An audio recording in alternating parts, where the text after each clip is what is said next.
Mm.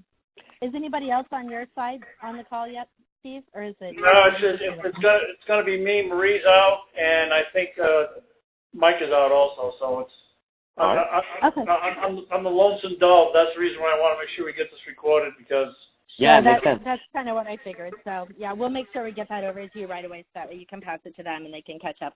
And we'll make this a short call, too, because I know you've got a really, really busy day as we with back-to-back meetings. So let's make this quick and get through this for you.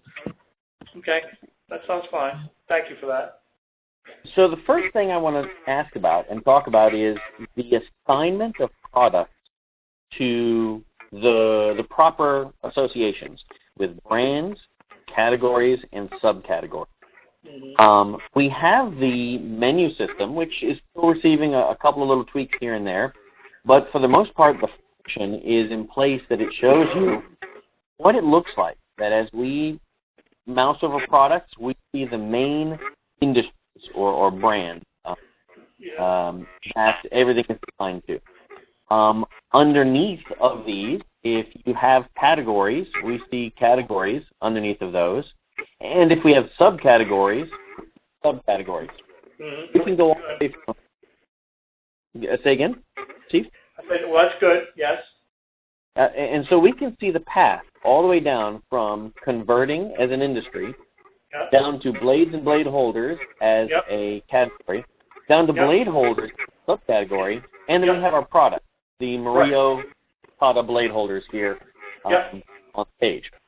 That's right. Now, we don't have that same path down for everything, and we have some situations where there are subcategories and categories that are empty. They don't have anything at all assigned to them, and in those situations, they're empty, they're blank. So we've kind of been expecting that products are going to show up underneath of those, but maybe they're not. Maybe in the rearrangement, and now that you can see how things are going, you don't want to assign them underneath of all those different places. And if that's the case, there may be some subcategories that need to be disabled. Or, you don't have to delete them, but you may disable them so that they don't fill up space with empty categories. Yeah. So let's look at those together, and I'll show you how to tell what those might be. Okay. So the other thing to mention, too, before I go into each of the categories or the details about those, is to mention or show how if there is the way this menu works is if there is a product that is assigned to an industry, it will show up in the industry menu.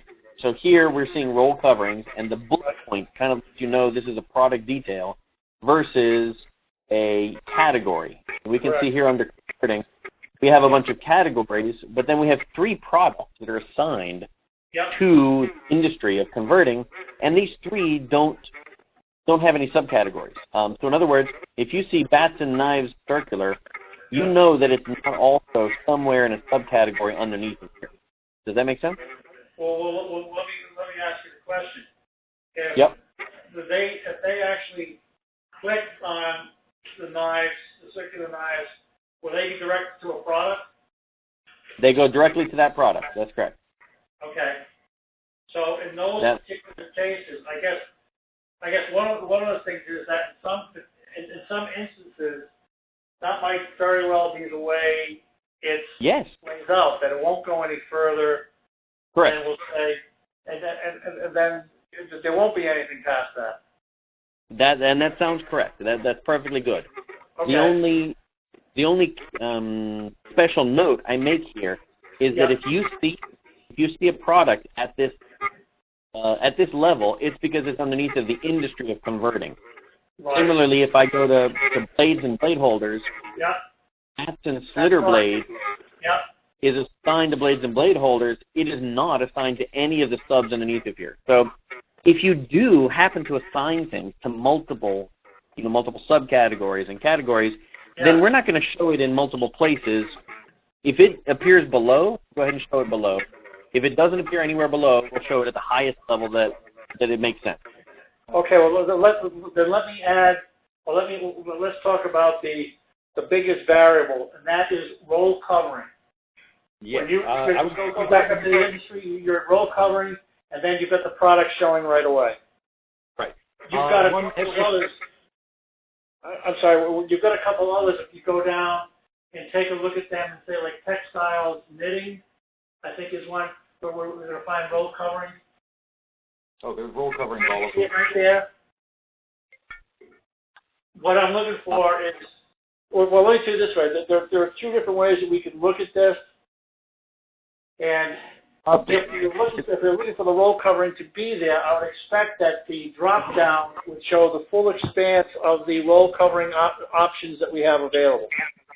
And in this situation, they can, but right now there are no products assigned to the roll covering subcategory that is underneath of what compactor. No, it's there's no to the roll covering category that is subcategory that's underneath the roll covering that's underneath the textile knitting. Okay, so essentially what you're saying is that we would need to complete the links in order for that to take place. Correct. Okay. And it's optional. You don't have to do that if you don't want to. Well, let me add the variable. One of the things that we're looking at is actually, and every place else where roll covering exists, we're looking to deactivate it. Which is good. That you could do that, and that's kind of what I want to show you here is a little bit about it. Now, hold on just a second. Dustin wanted to mention something. I'm desperate to mention very clearly that while Brian is earlier he talked about so we have products that are directly assigned to the industry roll coverings, let's say, and originally I've deactivated them now, but originally I had a category and a subcategory of roll coverings underneath roll coverings, right? So in that case, if a given product had been associated with either the category or the subcategory of roll coverings underneath roll coverings, it would not be included in the top level list. However, assignment of those products to the roll coverings categories, subcategories under different industries would not affect the product showing it would show up in this. Yeah. So it's just that if it's further down on this menu thread, then it won't be included higher up. But if it's in a different industry entirely, then it will be. Good clarification. Okay, so I guess having said that, then Dustin, if we want to deactivate roll covering from the other industries like the textile weavings, it's just a matter of picking a box and the roll covering line and all of the subsequent products that would fall underneath it would disappear from that particular industry because we choose not to activate it. Correct. Yes. Okay. And you can reactivate it again later, no problem. Right. But it won't make the product disappear from other places. And that's fine because I guess the other question I have for you is, and it goes back to the fundamentals of making it. If you've got a multiple product that appears in different industries, if you change the product in one, does the changes carry over to the other industries where this product shows? If you're describing things like what the relationship is and the text and the picture, yes, all of those are details of the product. And in the URL string, you can see that the product ID for a product like Grease Lightning is product ID 241. Yep. And if you make changes to product ID 241, that's product 241. It doesn't matter if product 241 is underneath of 3 industries and subcategories or not. Okay. Change to 241 is a change to 241. Okay, so essentially what you're saying is that at the product level, any change that we make will be reflected in how it looks in any of the other industries where that product 241 is used. Correct, yes. Okay. Yeah. So to help you figure out what's going on with categories and subcategories, we added in a couple of columns to the manager screen. So if you go to DNN Management and you go to Manage Categories, or you go to Manage Subcategories, then you're going to see these 2 columns. You're going to see these 2 columns here so that you can see the number of active products and the number of subcategories when we're looking at a category, right? So we're looking at managing categories. And here we can see that there is a category called circular knife sharpener. Yep. And at the moment, it has 0 products Yep. and 0 subcategories. That would tell me that unless you add the product to it or some subcategories to it, it doesn't have any purpose. There's nothing there. Unless it's a dead end, right. Unless you're wanting to have a page where you put in a picture about circular knife sharpening and you put in a giant paragraph and you say, contact us for more information. You can do that if you want to. But at the moment, it's kind of a dead end. Okay. So, circular knife sharpening. No. But that one had subs, no? Goes over the one. I see. Circular knife sharpening. Yep. Mm-hmm. So it does, you know, each of the levels down, you know, the brand, the categories, and the subcategories will have a detail page where you've got the name. If it has a detailed description that entity, it'll be displayed. And then if it has children, they would also be displayed. Yeah. So you don't have to have product. You could put in a paragraph and a picture and other information. You're right. But at the moment, the way it's set up, that's empty. Okay, so essentially what we're really going through here is on our end, the ability to take a look at each one of the categories and products that we have and make a determination as to whether we want it to be active or not. And in addition, if we want it to be active and we want it to have some substance, then that is it. Then that is one that we have to go through in an edit process and do all the work necessary in order for it to be a full-blown product page. Yeah, which really doesn't entail a whole lot. Yeah, you'd kind of want to do that anyway. Right. But it's not, immediately important. But longer term, putting in some paragraphs on each of them would, and a custom picture for them, that would all be good. Well, the thing about it is, in truth, that is going to be one of the bigger challenges that we have, because we've got a lot of products that we need to put in, but we've also got a lot of products that we've downloaded, and to be able to have some organized manner in which to attack them, this particular kind of, I'd say, editing table would allow us to be able to make some sense out of exactly what we want to show, what we don't want to show, and also give us a roadmap in terms of those that we ultimately want to show, but we've got to develop more completely. More too. Yeah.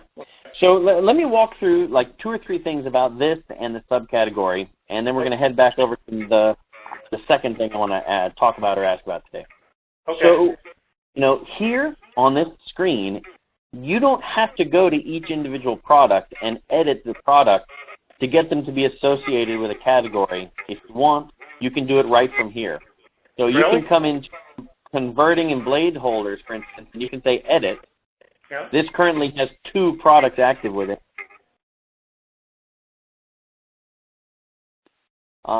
So if you look, this is blade and blade holders. It has the ability to have a slogan or a tagline, a text description. It can have a thumbnail picture associated with it, but you can have a main image, alternate image. There's a lot of stuff you can do with these. Yep. But from right here, you can see that it has 2 products already associated with it. Right. So if you wanted to come and search for other products and add them in, you can do it right from here. You don't have to go to each individual product manually. Now, as an example for this category, we also have selected a featured product. And so in a moment, I'm going to come back to that because I wanted to talk about how you associate things, make them featured products for the home page, and this is it right here, where we have not only a product selected, but we also have a custom picture associated. We're going to come back right to this. Okay. Now, if I go over to take a look at the subcategories has the same type of column in the manager. So you can see the number of active products. And again, any here where you look at something like Clear Blades, I kind of expect Clear Blades to have some product. It doesn't. Mm-hmm. And this is the bottom level. Right. they would need to be turned off. Mm-hmm. Now, let me ask you, if in the hierarchical approach, if we manage, can it be managed at the subcategory? Can it be managed at the category level, or do they have to, or do you have to get down to the lowest common denominator and manage it from there? Originally, oh, you mean adding products? Yeah, categories. Well, what I was saying is, let's just make the sake of discussion on the blades and blade holders, and we're talking about the anvil, for instance. If you take a look at the second one, Ryan, if I were to delete it at that level, or make it inactive at that level, would I have to do anything at the product level if it had products associated with it? No. Like if you decided that you wanted to make blade holders inactive, right? That the product is still associated with blade holder. Doesn't matter that the subcategory is inactive. You can keep that association because maybe later you're going to make it active again. So that's no problem. Exactly. And what I just really wanted to know is that how far down do I have to drill in order to do something like that? In other words, can I get it at the managed category level, or I just take out if you want to disable a whole category in a swath, then you could disable blades and blade holders, and you don't have to worry about disabling all the other ones. Right. All the subcategories. Just are you also managing the children of a given entity? Like, let's say, managing directly without having to go to each of the products all the way down through to the bottom of the subcategories, manage products that are directly associated with, like, the airship. The answer is yes. If I heard you correctly, Dustin, the answer is yes. So from the categories manager, you can actually assign products to that category. So rather than having to go to each of the products and assign their categories, you can go to the category and assign all the products. Right. Right, but that if you want to disable this category or a subcategory, feel free to do that, and you don't have to worry about below if you've already disabled it higher up. And like Ryan said, just adding a little touch more, with the products continuing to exist and be able to be associated with a category or subcategory that's been disabled, no problem. And any other associations they have would be unaffected. So if they're associated with a brand, and they used to be associated with a category underneath that, the minute you turn off the category, they'll show up the brand. Same thing from the lower end of that. If the category or subcategory that a product is assigned to, but it's also assigned to the parents of that thing, turn off the lower end, it just works its way up to the top as the logic gets turned on and off. Okay, so essentially what you're saying is that anything below a point where it's made inactive is inactive. Anything above that point where it's made inactive still exists and is still active. Yes. Yes. Okay. Yeah, so, for instance, again, back to the roll coverings. If we were to turn on the category of roll coverings that's underneath the industry roll coverings, some of the products that are currently directly listed under the industry would go out of that list because they would go underneath of the category because they may already have assignments. I think a handful, 10 or so, I might have assigned individually to categories, although that may have been helpful. You broke up a little bit, Dustin. I didn't hear the last portion of it.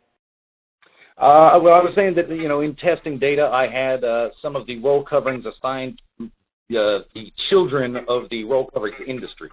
Yeah. So if you were to re-enable, say, the category of roll coverings under the industry roll coverings, some of the products that are directly in the industry list would go out of the industry list because now there's the category, the child of it, would have them there. Okay. Okay. All right. Okay. Okay.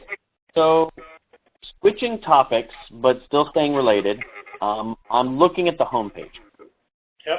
And while Fred was doing mock-up work on the homepage, we had a simple HTML module on the page as a placeholder to show us the design and stuff for what would become featured products. But those have been connected now to the actual featured products that are controlled through the system and through the categories.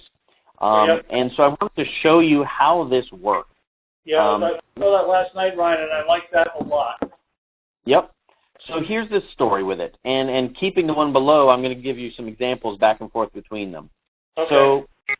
So the way that you have something show up here as featured product is by managing a category. And in a category, you are able to pick one product per category to be the featured product. It's in a drop-down showing you all the products that are in a category. So here I'm looking at this category of blades and blade holders, and I have assigned to it the featured product of the Mario blade holders here. Yep. Now, the Mario blade holders have their own product picture. Right. But in the mock-ups, there was a very specific picture that had a title kind of inside of the graphic, and it showed three things instead of just one product. Yep. So instead of just allowing it to use the product's picture, I uploaded a custom featured product image, and that's what we're looking at here, is this featured product image. You can remove the featured product image. You can drag and drop to put in a brand new one. But essentially, when you look at it on the home page, you're going to have 4 different images that are possible to show up here. Image number 1, the one that takes top priority, is if you upload a featured product image. Okay. So if you upload a featured product image, then that image is going to show up, for this featured product. Yep. Image number 2 that takes priority is if you have a category image. It can also be in the kind of trumping order of what image would show up in that featured product spot. And then 3rd and 4th are the actual pictures from the product detail. And in the product detail, there's a main image, and then you have a secondary, 3rd, and 4th image. So we basically have taking the main image or the secondary image. So either of those automatically are brought in. So if we look at Grease Lightning, this is the main product image for Grease Lightning. Right. And if we look at the Grease Lightning category, I have not uploaded a custom picture. But if you wanted this picture to show up and to be here in the featured product spot, then the way to do that is, and I'll do it while we're talking, the way to do that is to find the Grease Lightning category.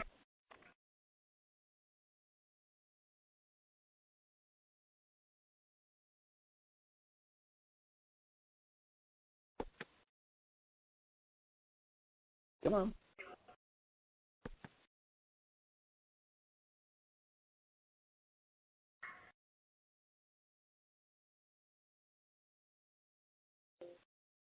I thought I would do it while we're talking, but it's taking forever to finish loading.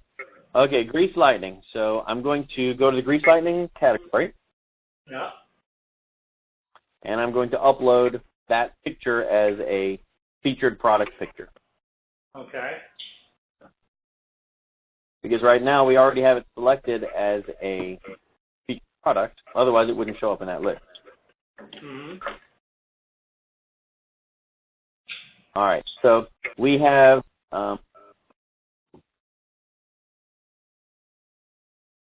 do we have 2 Grease Lightning categories?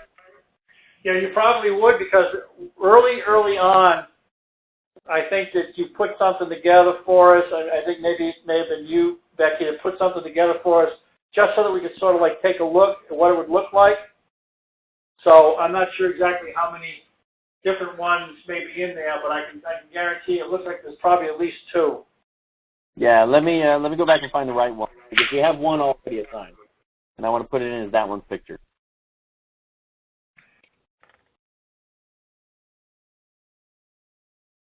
So when I was in there working on that one, I didn't create a new product. All I did was edit an existing product, the existing Grease Lightning product, and I just added more to it. Okay, that was the one that Marie provided to you, right? Yeah, where she sent me the content and just wasn't Right. sure where to put it. Yep. Exactly. Okay. Okay.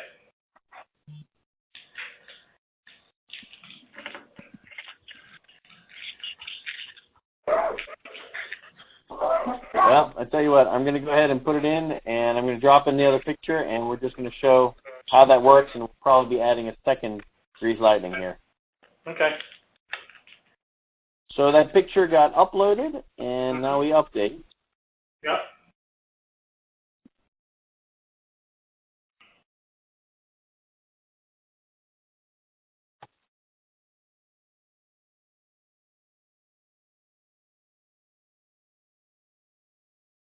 And now on that spot on the home page, because we have two Grease Lightning categories, I didn't find the second one. The second one is assigned to product, but it doesn't have a custom picture. The first one is assigned to product, and it has a custom picture. So you can see, how that works. They both have the detail page of the product, but you're able to control the picture to show up just on the featured product. Now, how do you get that hot link to show? The hot link. Yeah, down below. When you click on the link right there, the thread, not on that one, but on the other one, may not work on that one, but on the first one, Grease Lightning, when I clicked on it earlier, it actually went to the Grease Lightning page. Yes, it's still loading the page, but they should all go to the actual product page. So, right. Once you've assigned it as a featured product, it will go directly to that featured product page. Oh, it will. Okay, so you don't have to do anything else. Okay. You don't have to do anything else. Okay. This spot here on the home page is designed to pull up to 12 featured products. Okay, good. So if you have 2 active, it'll show 2. If you want, you basically can have 3 rows of featured products. So it lets you, have up to 12. Okay, so let's just say for the sake of discussion, I put 16 in. All I can do is click 12 and they'd show up. And if I wanted to modify it, I could unclick 2 or 3 and load 2 or 3. Exactly. And if you told me, Ryan, I really want to show 16, fine. I'll make the cutoff limit 16. The thing we don't want to do is have 28 of them. I'm concerned, we'll get to another portion. I'm really concerned about the look of this on a tablet or a PDA or something. Right. That's a really great concern. 'Cause in all honesty, with all the stuff that we're doing, every night I'm going on my phone or I'm going on my tablet and I'm trying to look at this and see how it actually presents on another electronic device other than a PC. Yep, that's a good idea. So I would say no more than 12 active at a time. But we can have provisions from, let's just say, for the sake of discussion, I wanted to load 24. That's not an issue behind the scenes because I'm only activating 12, correct? Correct, yes, if you'd like. The limit where I'm pulling it in the database is a query in which I say, get me the top 12 of results. So if you told me, you want me to make it 24 and you keep track of only activating 12, that'd be fine. Yeah, I mean, I guess what I'm really thinking is the ability to be able to make changes quite honestly with a toggle in a box. Right. Toggle in, toggle out. Okay, so I need to head out to prepare for another meeting, but we kind of covered the 2 main things that I wanted to cover here now, which was, number 1, talking about managing and reviewing your categories and subcategories, because if they stay at a category level double zeros, we know this category has nothing in it, so it needs to have something, paragraphs, pictures, or it can be an empty page.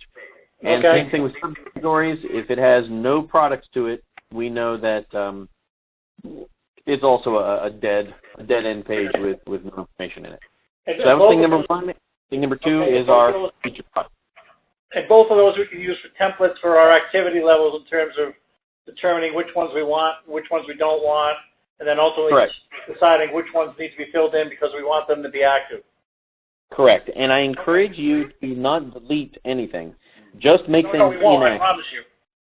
because you can always come back later and fill them out with more information. So you're kind of thinking about preparing for phase 1 publish, and if it's not ready in the next couple of days, just deactivate it. Come back to it next week, back to it the week after that, a little bit at a time. Okay, that'll be one of the activity levels that we undertake. For the end of this week and the beginning of next week. Now, let me ask you, in terms of the featured product that exists there right now, I like the one on the top. How do we get rid of the one on the bottom? So, in other words, on my home page, which one am I going to see? So at the moment, one thing about it is that the one on the bottom is visible to administrators only. So that means that you only see it when you log in because you're an admin. Right. But if we were ready to get rid of it altogether, then in the gear icon here, we can just go to the delete menu item. Now, I'll do that now. In general, we don't have you ready yet to go through deleting stuff in the site, but you certainly have the ability. You can go through and hit delete here. No problem. Okay, well, I guess my question is that, like I said, I like the top featured product ones because there's a hot link and everything else associated with it. Is there a way to make the other featured product ones inactive then? Yes. So it's inactive, and right now, while we're talking, I'm going to delete it. The only reason I didn't delete it the other day is that these two things here, this harness frames and these Stewart dangerous-looking items, I couldn't find product for these. I couldn't find them in the system as products. So you want something? They don't exist yet. The only place that they exist is through brochures at this point. So what would happen is that we would follow that cascading level down, depending upon what industry they start into and what categories and subcategories. At the product level, all we could show right now are brochures, and what we're going to wind up doing is that the brochures will still be available, but they'll be available on a tab down below. We've actually got to sort of like reinvent those products to be able to put them on a product page. Well, this one I see. Well, so you'll remember what they are, that you want to have them in as featured if I delete it now? Yeah, we want them there. Ooh, Mike showed up. Hi, Mike. Hey. All right. Well, good timing. We're just wrapping up. Sorry about that. We'll have the recording for you. You can catch back up on the whole line after a bit. But Steve, I think we're good with the things we wanted to show you. Absolutely. Right and I think to the extent what you've given us is the homework necessary in order for us, at the very least, to take a first pass at all the product dumps that we've had in the system from website pipeline, and determine exactly which ones we want to be actually carrying forward, and also, in turn, not just carrying forward, but ones that we really need to work on to develop more fully so that when we're ready to put them up, we can activate them, and they will be ready to go according to the pathways and threads that we put in based on the categories and subcategories and industries. Right, exactly. Yes. Yep. One other thing that I just thought about, another type of categorization, because we did finally set up a manufacturer's kind of page, so that from the rotating list of manufacturers, we can get, and at the moment, I think Grease Lightning is the only one that I could find that definitely has a product. You're right, I think there was one other one where we had no, you know where you're going to find one? No, you're right. You're right. There is a manufacturer's tab that was created for a couple of them, and I can't remember which ones it was right at the moment. So just to show it, unless you had a open somewhere, just right quick at the top of the form, we've got manufacturer first, then industry. So, as you're going through any of the things that, come on. For the Giver Cloaker, the Gerlach, etc. Go ahead and just assign them, and they'll start showing up on that brand list. Okay. Thanks, Steve. Good to see you, Mike. I'm sure we'll talk again here any minute now. We'll talk again shortly, but that's the immediate level homework, and we'll keep on trucking on that thing. Okay, that's fine. Like I said, we'll do our homework, and obviously just continue to keep me apprised as to exactly what becomes available to be turned on, so to speak. Yep, same thing on our side. We'll keep you updated with things as we're going through it. Okay. All right, thanks everybody. I will talk to you soon. Appreciate your help. Bye now.